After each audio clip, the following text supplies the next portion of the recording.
যারা বিয়ে করতে চায়,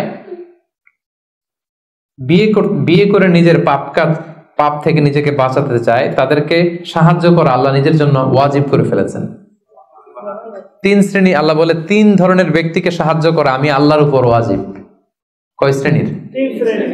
এর মধ্যে 1 শ্রেণীর হচ্ছে যে বিয়ে করতে চায়, আর নাকি আল্লাযী ইউরিদুল আফাফ, পুত পবিত্র থাকতে যে, চরিত্র বাঁচাতে যে বিয়ে করতে চায়, টাকা নাই, সমস্যা এটা সেটা, কিন্তু খুব চাচ্ছে বিয়ে করতে। আল্লাহ বলে ওই যুবককে হেল্প করা আমি আল্লাহর জন্য ওয়াজিব হয়ে গিয়েছে।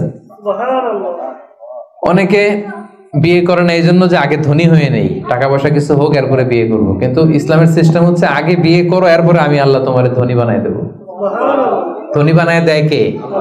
তো আপনি আল্লাহর সিস্টেমে চলবেন না আপনার সিস্টেমে? ধনী হওয়ার সিস্টেমই তো হচ্ছে আগে বিয়ে করতে হবে।